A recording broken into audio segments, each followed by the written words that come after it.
The teaser for Battlefront Death Star has just dropped. Thanks to the Star Wars Celebration event, we're getting all kinds of Star Wars news. This teaser is our first real look at the DLC, and it reminds me a lot of the opening shot from Episode 3. Tragically, it's not as long as that was, but at least it does a damn good job of showing off what people were most excited for. Dog fighting in space.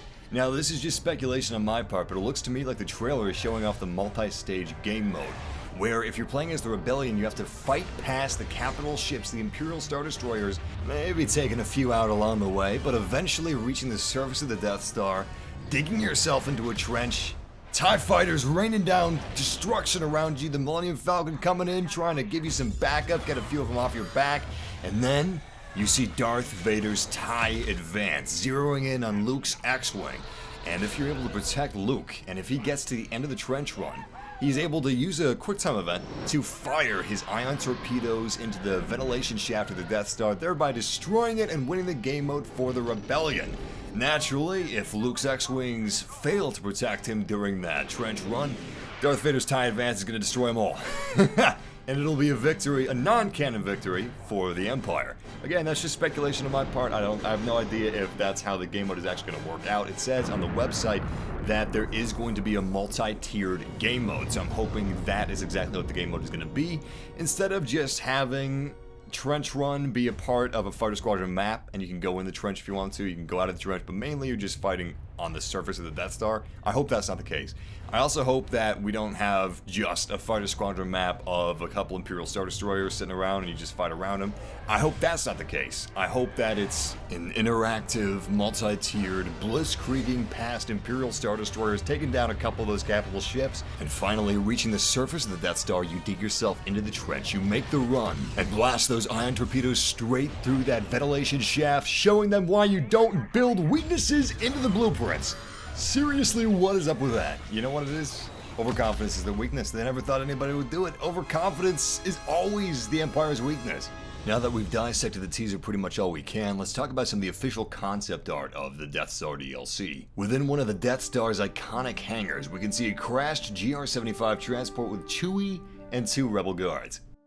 Now, before you get too excited, this is concept art, which is why Chewie looks so damn good. In fact, I'm pretty sure they used the Force Awakens Chewie as a reference for this concept art illustration. However, if he does look like Force Awakens Chewie rather than Episode 3 Chewie, and if he looks more like Force Awakens than Episode 3 Chewie, I'll be happy. I'll be very, very, very happy. However, if they want to be canonically accurate, they could go with Episode 4 A New Hope Chewie.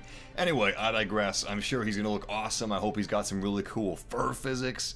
And that GR-75 transport looks awesome inside of that hangar, which is definitely going to be one of the interior maps, or maybe even just a part of an interior map. This could definitely be a part of a very large map for one of those multi-tiered game modes. That would be awesome. But really, if you want to speculate what maps you're going to see as interior maps for the Death Star DLC, just look at the most iconic locations within the Death Star. One, you have the hangar. Another, you have that transcript active thing, which is probably going to be an Easter egg somewhere. You have some of the administration rooms, the prisoner holding cells. The iconic tractor beam control room probably isn't going to be in the DLC because Ben Kenobi isn't a hero in this DLC. What the heck? Alright, so I'm going to go move on to my one negative that I have with this DLC so far, and the one negative is a fairly large one. I honestly believe that Chewbacca and Boss should have been free heroes, and Grand Moff Tarkin and Ben Kenobi should have been the heroes of the Death Star DLC. Ben Kenobi, or Obi-Wan Kenobi, is too big of a character to just actually, literally, completely ignore across a base game and his 4 DLCs. That's insane. And I know what you're thinking. You're thinking to yourself, but Massive, Chewie is way more iconic than Ben Kenobi from Episode 4 A New Hope. Yeah, and that's why he should have been a free hero. We could have had another hero with a lightsaber instead of another hero with a blaster, which is cool, and Chewie definitely, without a doubt, should be part of Star Wars Battlefront, but he should be a free hero as iconic as he is, and we should get another lightsaber hero, because Rogue One's DLC sure as heck won't have one. The next piece of concept art shows 2 more heroes they haven't really talked about, and if these turn out not to be heroes, I will implode because that would make no sense. I mean, here they are. Look at that. It's Darth Vader's TIE Advanced and Luke's X-Wing. You know it's Luke's X-Wing because it's got R2-D2 in it. Isn't that cute? Anyway, these should be the new heroes of the brand new Fighter Squadron game mode. That's actually a multi-tiered game mode. going from space with a capital ship dogfight all the way to the surface of the Death Star, all the way to the trench run. That would be awesome, and that's what it should be. We also see the Millennium Falcon here, but we don't see the Slave One, which leads me to believe that this Lambda-class transport shuttle is very suspicious indeed. I'm not saying he's a hero, but I'm saying maybe he is. Now, I know that he's a transport shuttle. Yeah, how can he face off against anything? Well, that didn't stop Battlefront 2 from having all kinds of transports being used as fighters. However, he's probably just there to represent for the original OG Fighter Squadron game mode, which is probably playable in space around the Death Star. The remaining concept art images we have are also in space. We can see a couple X-Wings making a run across an Imperial Star Destroyer with the Death Star 1 very, very far away in the background. So, I don't know if that's representative of an actual game mode that's going to be in the Death Star DLC, because if it is, then the multi-tiered game mode probably isn't true. Although this could just be a Fighter Squadron game mode that is included in the Death Star DLC that's really far away from the Death Star, you know, just a basic Fighter Squadron map. I don't know, maybe. It is concept art, so it could just mean nothing. However, I really hope that the Imperial Star Destroyers are actually to scale, which they should be in the DLC, but also I hope that they are as detailed as they look in this concept art, because that looks amazing.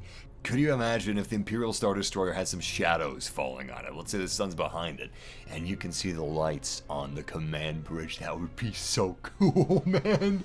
I'm actually really freaking out at the look of these maps and this concept art, because this looks like my childhood dream.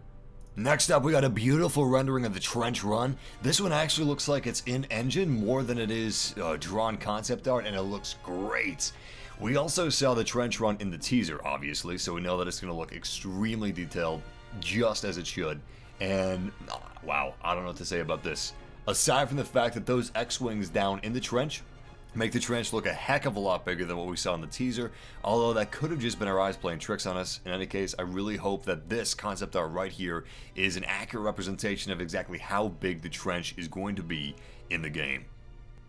Before we move on to the very last piece of concept art, I just want to take a moment to say I cannot wait to play this on a projector. Battlefront on PC, maximum settings on a projector screen. Oh my god. Honestly, guys, and I'm not exaggerating here one bit, it looks exactly like a movie. Actually having an honest-to-God like screen, and not those reflective glossy screens, actually having a screen for a projector and this game being projected on it, it looks incredible, and that is going to be what allows me to die happy playing this DLC on that projector. Oh my god, I'm actually freaking out right now thinking about it.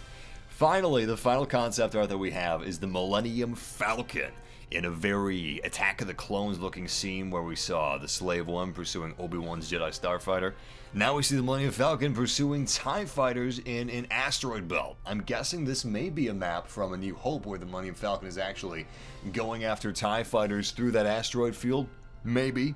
It may even be unrelated to multiplayer maps. This could actually be an offline or co-op mission that's included in the DLC where you don't get to fly the Falcon, but instead you get to man the guns either on the top or the bottom.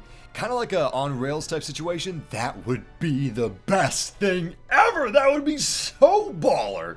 I'm really hoping that that's what this is, although this could just be another part of one of those aforementioned Fighter Squadron maps, or maybe even part of one of the multi-tiered things. I don't know. I didn't really see a lot of asteroids around any of the other concept arts, so we'll just have to wait and see. Additionally, DICE says that the DLC brings brand new vehicles, blasters, and star cards for us to master. I'm wondering what they mean by new vehicles. If they mean new basic vehicles like maybe a TIE Defender or something like that, or maybe a Y-Wing, or if they're just talking about the fact that there's going to be the TIE Advanced and Luke's X-Wing, which I wouldn't count as new vehicles. I mean, technically yes, but I would just count them as new heroes, not necessarily new vehicles. We'll see.